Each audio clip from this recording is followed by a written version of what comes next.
देख रहे हैं सुदर्शन न्यूज। नमस्कार, उत्तराखंड विशेष देख रहे हैं आप और मैं हूं आपके साथ स्मारिका ठाकरे। राज्य और केंद्र सरकारें शिक्षा के स्तर को बढ़ावा देने के लिए लगातार प्रयास कर रही है। इसका असर अब चमोली के विकासखंड पोखरी में भी देखने को मिल रहा है। आपको बता दें कि कुछ साल पहले बेहतर शिक्षा को लेकर सरकारी विद्यालयों से लोगों का विश्वास कम हो गया था। अभिभावक अपने बच्चों को बेहतर शिक्षा पाने के लिए प्राइवेट स्कूल में भेजते थे, तो वहीं इसके बाद सरकार की तरफ से शिक्षा के स्तर को बढ़ावा देते हुए कई योजनाओं की शुरुआत की गई, जिसके बाद प्राइवेट स्कूलों की तरह इंग्लिश और सारे विषय की पढ़ाई सरकारी स्कूलों में होने लगी। इतना ही नहीं, सरकार की तरफ से सरकारी विद्यालयों में छात्रों को भौतिक संसाधन और सारी सुख सुविधाएं भी दी जाने लगी, जिसके बाद सरकारी विद्यालयों में बच्चों की संख्या में लगातार इजाफा होने लगा है।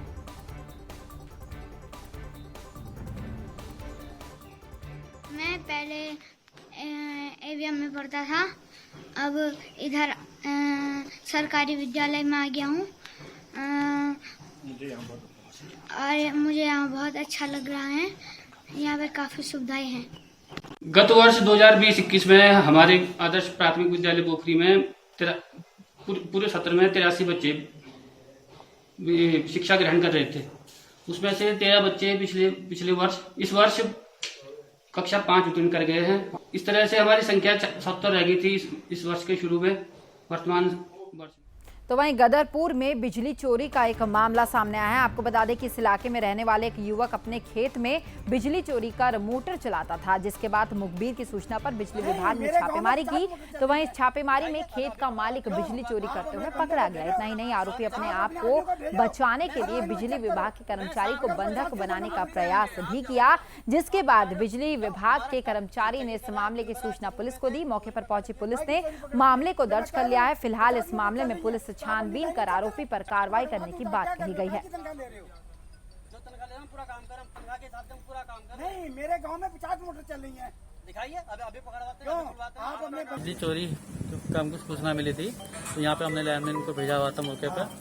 मौके पे देखा कि बिजली की चोरी से पानी की मोटर चल रही थी, तो वहाँ पे हमारा लाइनमैन श्री मनीष जी के जाते हैं वहाँ पे मौके पे। तो देखा कि जब तार उतार रहे तो उनको बंधक बना दिया गया था। वहाँ पर काफी कराइलों हुई इनके साथ बदतमीजी हुई थी। तो मौके पर मैं और स्टाफ को लेकर के गया था मौके पर। तो जैसे स्टाफ को लेकर गया हूँ तो देखा है कि वहाँ पर वो बहुत बदतमीजी कर रहे थे। उनका यही कहना था कि बिजली चौकीदार हमारे लगाइए। वहाँ पर मीटर नहीं था मौजूद और जो वायर डाल रखी थी उन्होंने करीब 100 मीटर वायर थी और डायरेक्ट मोटर चल रही थी। उनके द्वारा बताया गया कि उनकी रसीद कटी हुई है। ठीक, हमने केबल काटी और उन्होंने कहा कि केबल काटकर हमने पावर हाउस भिजवा दी। उन्होंने कहा कि भाई हमारी केबल वापस दो, अन्यथा हम आपको बंधक बना लेंगे। तो मेरे द्वारा जैसे आपको सूचना दी गई और जैसा। तो वहीं मौसम विभाग ने बारिश को लेकर अलर्ट जारी कर दिया। इसी बीच खटीमा में लगातार हो रही बारिश के चलते मेलाघाट इलाके में बहने वाली जगबूढ़ा नदी अपने उफान पर आ गई है। आपको बता दें कि नदी का पानी लोगों के खेतों और घरों में घुस गया है, जिससे यहां रहने वाले लोगों को काफी परेशानियों का सामना करना पड़ता है। तो वहीं इसी इलाके में नदी के उफान होने की सूचना तहसीलदार को मिली, जिसके बाद यहां के तहसीलदार यूसुफ अली राजस्व टीम के साथ मौके पर पहुंचे, जहां यूसुफ अली ने इस इलाके की स्थिति का निरीक्षण किया। तो वहीं यहां मौजूद ग्रामीणों ने प्रशासन से नदी के संभावित खतरे से राहत दिलवाए जाने की मांग की है। कि आज 30 साल के बाद जो है आज इस जगबूढ़ा नदी में इतना पानी आया है, जिससे कि इस सिसई जो गांव है उसको भी खतरा हो गया है। तो इसके लिए अभी जो है मैं शासन को और अपने जिलाधिकारी महोदय काफ़ी साल के बाद 25-30 साल के बाद इतना भयानक पानी ये आया हुआ है। पहले पानी हमारे बुजुर्ग लोग कहते थे कि पानी यहाँ आता था, लेकिन आज हमने यह पानी देखा, इससे फसलों का भी नुकसान है, मकानों में तक पानी घुस गया। आगे आने वाला समय जो है पूरा बाजार भी इससे मतलब डूब सकता है। यहाँ SSB कैंप है, इसके लिए भी खतरा।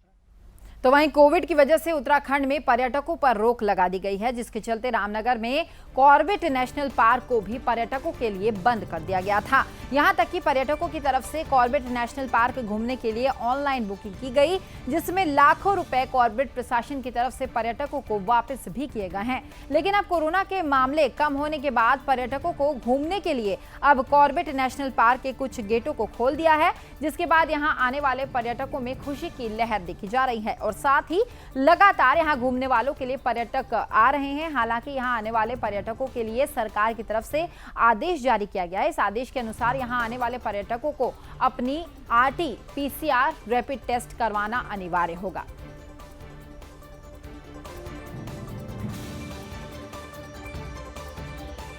कुर्बल टाइगर रिजर्व में लॉकडाउन के बाद ढेला जोन और झिरना जोन और गर्जिया जोन खुले हुए हैं।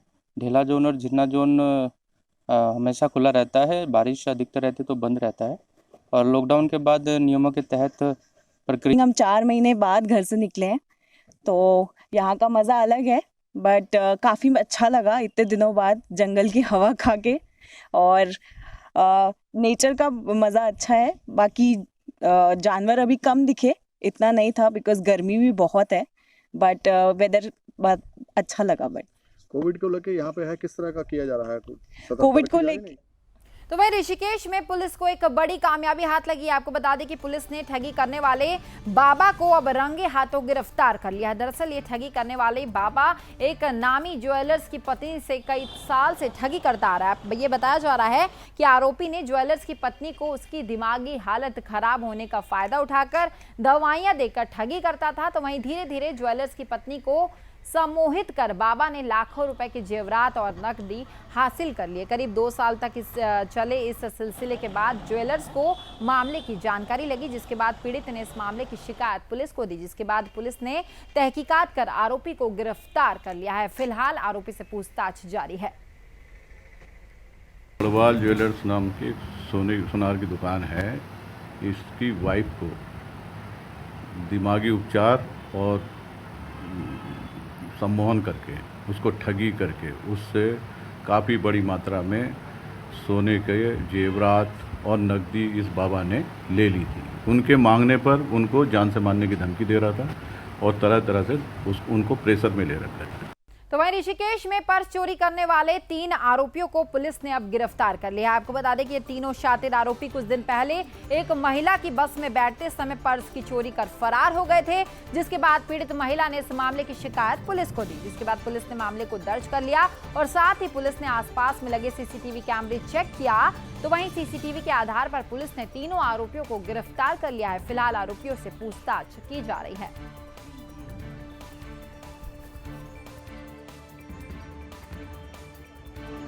तो वहीं रुड़की में पुलिस और बदमाशों के बीच जबरदस्त मुठभेड़ हो गई। आपको बता दें कि कुछ दिन पहले कई बदमाशों ने मिलकर एक महिला की चेन लूटकर मौके से वो फरार हो गए थे, जिसके बाद पीड़ित महिला ने पुलिस में इस मामले की शिकायत की, जिसके बाद पुलिस ने मामला दर्ज कर लिया और पुलिस को यह मुखबिर से सूचना मिली कि बदमाशों का गैंग इसी इलाके से गुजर रहा है, जिसके बाद पुलिस ने उस इलाके की घेराबंदी की।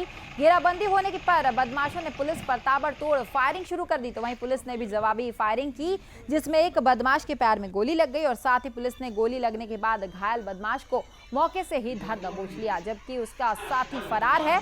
पुलिस ने बदमाशों को हिरासत में लिया और उपचार के लिए सिविल अस्पताल ले गए। इसके साथ ही फरार हुए बदमाशों की तलाश के लिए पुलिस जुटी हुई है।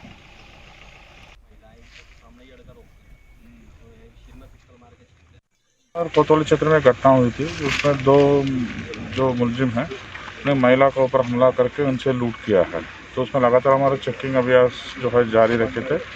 आज शाम हमें सूचना मिली थी कि इसी रास्ते में जो है जो पार्ले गुजरा।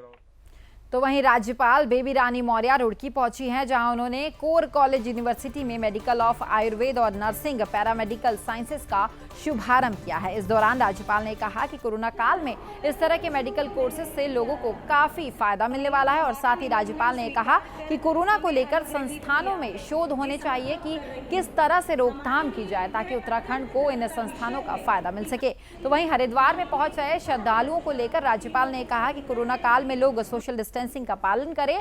तो वहीं इस दौरान पूर्व मुख्यमंत्री त्रिवेंद्र सिंह रावत, कैबिनेट मंत्री धन सिंह रावत और मंत्री स्वामी यतीश्वरानंद भी मौजूद रहे।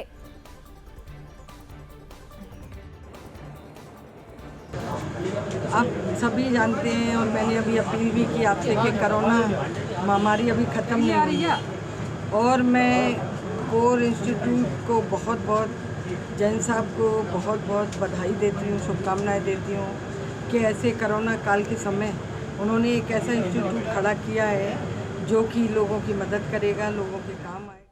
तो वहीं रुद्रप्रयाग में प्रकृति प्रेमियों के लिए एक अच्छी खबर सामने आ रही है। आपको बता दें कि केदारनाथ में स्थापित ब्रह्म वाटिका में ब्रह्म कमल खिलना शुरू हो गया है और साथ ही कई पौधों में इस सप्ताह में और भी ब्रह्म कमल के फूल खिल जाएंगे। आपको ये बता दें कि साल 2017 में प्रशासन की तरफ से केदारपुरी में ब्रह्म कमल उगाने की पहल की गई थी। तो वहीं प्रधानमंत्री नरेंद्र मोदी के केदारनाथ ड्रीम प्रोजेक्ट में ब्रह्म वाटिका भी शामिल है। दरअसल केदारनाथ वन्य जीव प्रभाग की ओर से ब्रह्म कमल के उत्पादन के लिए 2 प्लांट और भैरवनाथ मंदिर के पास एक प्लांट तैयार किया गया है। इन प्लांटों में ब्रह्म कमल की लगभग 200 पौधे रोपी गई है, जिसमें अब ब्रह्म कमल का फूल खिलना शुरू हो गया है।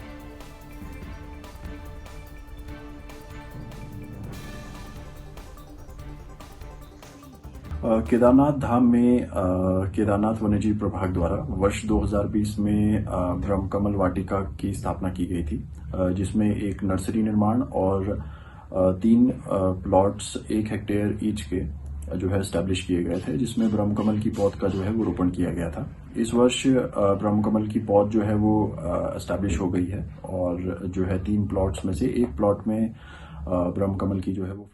तो वहीं टनकपुर में हो रही लगातार बारिश के चलते जनजीवन अस्त व्यस्त हो चुका है। आपको बता दें कि भारी बारिश होने से यहां नदी पूरी तरह से उफान में आ गई है, जिसके चलते लोगों के घर और खेत पूरी तरह से जलमग्न हो गए हैं, जिससे लोगों को आने जाने में काफी परेशानियों का सामना करना पड़ता है। तो वहीं एक तरफ जहां भारी बारिश के चलते लोग परेशान हैं, तो वहीं दूसरी तरफ ज्ञानखेड़ा में एक युवक ने यहां बने नाले को बंद कर घर और शौच का पक्का निर्माण करवा लिया है और साथ ही यहां नाले को बंद होने से स्थानीय लोगों के घर और खेत में पानी घुस गया है, जिसकी सूचना स्थानीय लोगों ने प्रशासन को दी है और साथ ही स्थानीय लोगों ने प्रशासन से नाले पर हुए अतिक्रमण को तत्काल हटाने की मांग भी की है। मैप में आधार पे देख के उसको नोटिस तो हमने दे दिया है, बाकी कार्रवाई अभी नक्शों में देखते हुए कि नक्शे में कितना चौड़ा उसका नाला है, उसकी मेजरमेंट करते हुए हम उस पर आगे की कार्रवाई करेंगे। तो वहीं आप पार्टी के राष्ट्रीय संयोजक और दिल्ली के सीएम अरविंद केजरीवाल 1 दिवसीय दौरे पर देहरादून पहुंचे हैं, जहां उन्होंने उत्तराखंड वासियों के लिए कई घोषणाएं की हैं। तो वहीं केजरीवाल के इस दौरे को लेकर बीजेपी और कांग्रेस ने कई सवाल उठाए हैं। बीजेपी के प्रदेश उपाध्यक्ष देवेंद्र भसीन ने कहा कि आम आदमी पार्टी कोरोना काल और इससे पहले भी उत्तराखंड दौरे पर नहीं आई, लेकिन दिल्ली के सीएम केजरीवाल अब विधानसभा चुनाव से ठीक पहले देहरादून आए हैं और साथ ही चुनाव से पहले राज्य की जनता को झांसा देने का प्रयास कर रहे हैं, लेकिन उसमें आप पार्टी कामयाब नहीं होगी। और साथ ही बीजेपी के उपाध्यक्ष देवेंद्र भसीन ने कहा कि दिल्ली मॉडल पूरी तरह से फेल हो चुका है। तो वहीं कांग्रेस के प्रदेश अध्यक्ष प्रीतम सिंह ने कहा कि चुनाव नजदीक आते ही राजनीतिक दल बड़ी बड़ी घोषणाएं कर रहे हैं।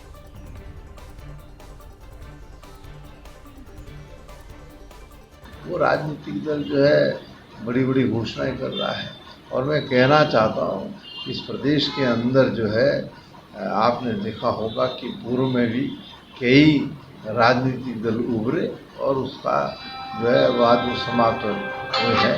यही है श्राप का भी होगा, आए हैं लेकिन चुनाव के बाद जो है आप जो है। आम आदमी पार्टी के नेता श्री अरविंद केजरीवाल अब विधानसभा चुनाव से पहले उत्तराखंड की जनता को जो झांसा देने की कोशिश कर रहे हैं उसमें वे कामयाब नहीं होंगे।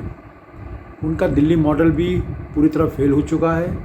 उनके ना मोहल्ला क्लिनिक चल रहे हैं, वहाँ पर स्कूलों की स्थितियाँ अच्छी हैं और कोरोना काल में अगर केंद्र सरकार ने मदद न की होती तो दिल्ली के हालात बिल्कुल त्राहिमाम। तो वहीं बाजपुर में विश्व हिंदू परिषद के कार्यकर्ताओं ने झालावाड़ में गौ तस्करों के खिलाफ जमकर नारेबाजी की है। आपको बता दें कि कुछ दिन पहले हिंदूवादी संगठन के एक युवक की गौ तस्करों ने हत्या कर दी थी, जिसके विरोध में हिंदू परिषद ने प्रदर्शन करते हुए अब रोष जताया है। इस दौरान विश्व हिंदू परिषद के कार्यकर्ताओं ने दोषियों की फांसी की सजा की मांग भी की है और साथ ही मांग को लेकर राज्यपाल से संबंधित ज्ञापन एसडीएम कार्यालय में भी सौंपा है। तो वहीं विश्व हिंदू परिषद के जिला महामंत्री यशपाल राजहंस ने कहा कि हिंदू समाज के युवक की जिस तरह से गौ तस्करों ने मिलकर हत्या कर दी वो बेहद ही निंदनीय है। इतना ही नहीं, दोषियों को फांसी की सजा देने की मांग भी यहां की गई है। राजस्थान के भीतर मॉब लिंचिंग के दौरान किसी हिंदूवादी संगठन के कार्यकर्ता हिंदू समाज के एक युवक की हत्या हुई जिसका नाम कृष्णा वाल्मीकि है। वो गौरक्षा करते हुए शहीद हुआ है और उसे निर्ममता से मारा गया है। उसमें 4 लोग लिप्त हैं, चारों ही समुदाय विशेष के हैं और चारों ही फरार हैं। वहाँ कांग्रेस की जो मानसिकता है वो कहीं ना कहीं इनको पलित पोषित करने वाली है, जो लोग देश के भीतर राष्ट्र विरोधी काम कर रहे हैं। इस कार्यकर्ता की जो हत्या हुई है, जो हमारा कार्यकर्ता वहाँ विद्रोहियों से भिड़ते हुए शहीद हुआ है, उसके परिवार को 50 लाख का मुआवजा मिले, चारों ही अपराधियों की धरपकड़ अति शीघ्र हो और उनको चारों को फांसी हो। फिलहाल इस बुलेटिन में इतना ही। प्रदेश की सभी खबरों के लिए आप देखते रहिए सुदर्शन उत्तराखंड। नमस्कार।